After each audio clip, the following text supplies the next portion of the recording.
CGL का मामला अभी भी गर्म है। यदि सरकार को लग रहा है वो सच्चे हैं तो सांच को आंच क्या करा लीजिए जांच, सांच को आंच क्या करा लीजिए जांच। और अब कब तक बहाना दीजिएगा कि ये विपक्ष की साजिश है?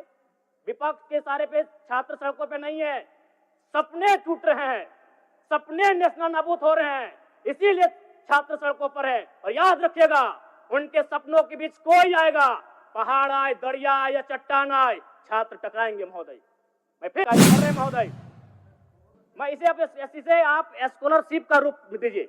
आपको 2,500 रुपए देना है, स्कूल से पहले देंगे ना। मैं कह रहा हूं, मेरी भी सैकड़ों बहनें हैं गांव में। अगर आप स्कूल जाने से पहले 2,500 रुपए उनके हाथ में देंगे, उस पैसे को वह गलत कार्यों में, गलत नहीं कहेंगे, कुछ ऐसे कार्यों में खर्च करेंगी जो लुभावनी हो। स्कूल जाने के बाद, अटेंडेंस के बाद अगर आप देंगे स्कॉलरशिप के रूप में, तो वो बहन स्कूल तक जाएगी। बाकी चीज जो बचा है, धन्यवाद के लिए भी धन्यवाद। धन्यवाद अध्यक्ष महोदय। आदरणीय मुख्यमंत्री को दोबारा बहुमत से चुनकर आने के लिए भी धन्यवाद। माननीय वित्त मंत्री के द्वारा अनुपूरक बजट, द्वितीय अनुपूरक बजट जो 4,833 करोड़ 39 लाख लाया गया है, जबकि यही सरकार ठीक कुछ दिन पूर्व प्रथम अनुपूरक बजट, माफ कीजिएगा, प्रथम अनुपूरक बजट 4,833 करोड़ 39 लाख का लाया गया था। और आज पुनः द्वितीय अनुपूरक बजट जो कि 11,697 करोड़ 45 लाख की राशि लेकर आए हैं।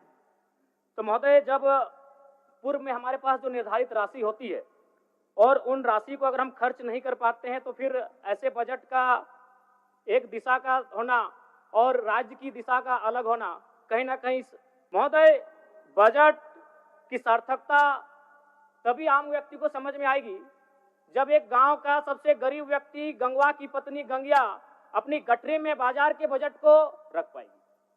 आज तमाम माननीयों ने, हमने भी सोचा था कि पक्ष की तरफ से विषय को रखा जाएगा, विपक्ष वाले तर्क को प्रस्तुत करेंगे, और इसी बीच मैं एक नया नवेला युवा सीखने का कार्य करूंगा। लेकिन मैक्सिमम समय इन्होंने दिशाहीन मुद्दों पे रखा। तो मैं, चूंकि मैया सम्मान योजना मूल बिंदु रही, केंद्र बिंदु रही, किसी ने उसे सम्मान कहा, नारियों का सम्मान कहा, महिलाओं का सम्मान कहा, हम लोग भी महिलाओं के सम्मान के पक्षधर हैं। हमारे एक भाई कह रहे थे कि 2,500 रुपए की राशि जब एक स्कूल कॉलेज में पढ़ने वाली बहन को दिया जाएगा तो उससे वो स्कूल कॉलेज कागज, कॉपी, कलम की सामग्री लेगी।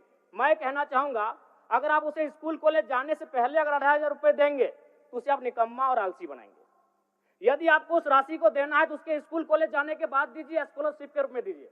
मैं आज पुनः कहूंगा, क्योंकि आप सत्ता पक्ष में हैं, आप संभवतः अपने इस विषय को बचाएंगे, आप अपना पक्ष रखेंगे कि आपने मैया सम्मान योजना एक महान कार्य किया है। लेकिन मैं फिर कहूंगा, 18 साल, 25 साल, 30 साल की लड़कियों को जो आप फ्री में 2,500 रुपए दे रहे हैं, आप उनकी प्रतिभा को हनन कर रहे हैं, आप उनकी प्रतिभा को नकारात्मक दिशा में ले जाने कार्य कर रहे हैं महोदय।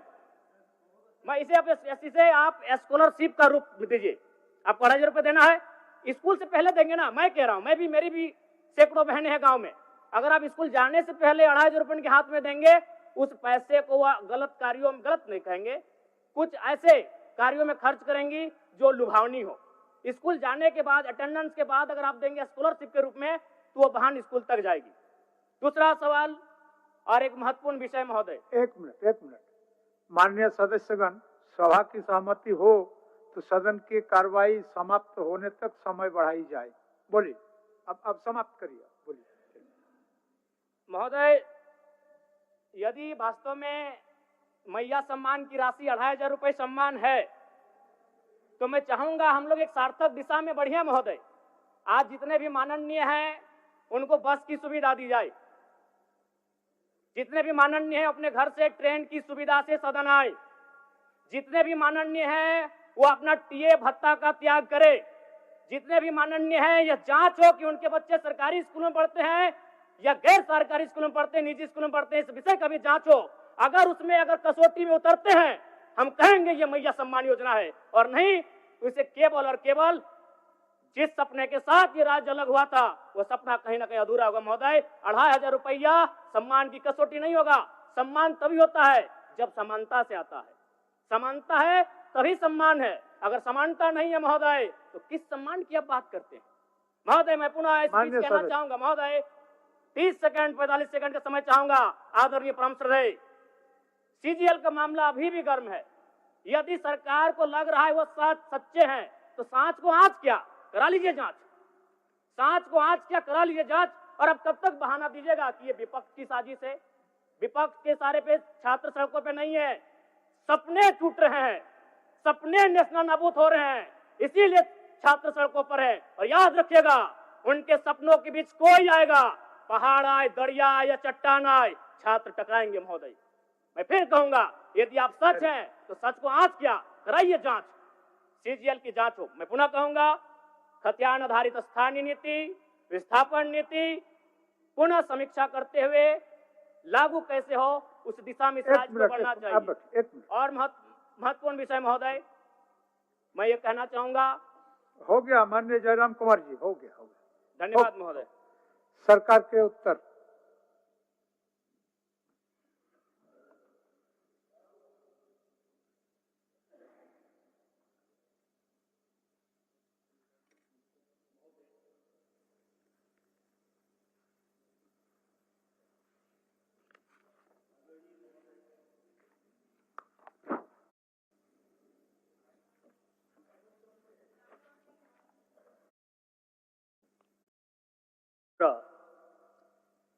₹11,697 करोड़ 45 लाख रुपए का सेकेंड सप्लीमेंट्री बजट उपस्थापित किया गया था। चर्चा पर भाग लेते तो जी श्री सरयू राय को व्यक्त किया है। दिनों में आने वाले वित्तीय वर्ष में और जब का औचित्य क्या है और एक चीज सभी माननीय सदस्यों को जानना होगा, इसमें पहला चुनावी वर्ष का भी चुनाव होता है, नहीं कर सकती। और ऐसे फिर भी आप देखेंगे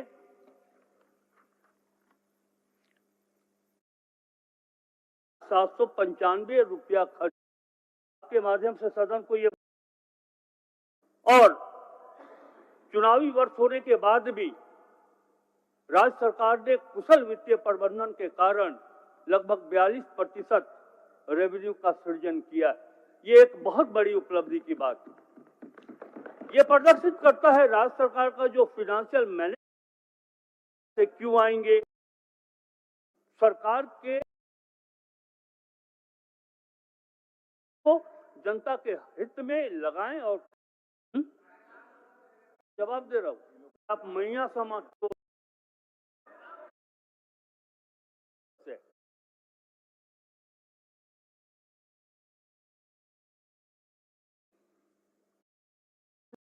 बोल रही है महोदय। उस समय क्या करें, ग्रामीण अर्थव्यवस्था की मजबूती 1,54,000 कृषि पशुपालन सहकारिता विभाग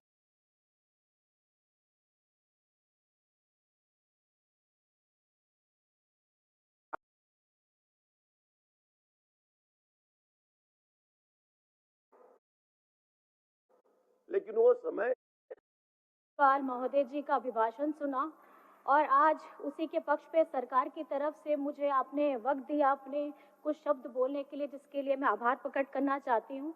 और सर्वप्रथम यहाँ पर मैं आए हमारे चुने हुए सभी पक्ष विपक्ष के साथी सभी को मेरी तरफ से अभिनंदन है, आभार है। और क्योंकि कहीं ना कहीं आप लोगों ने, आपको जनता ने प्यार दिया है, समर्थन दिया है और आज हम लोग उनका प्रतिनिधित्व करने के लिए आए हैं।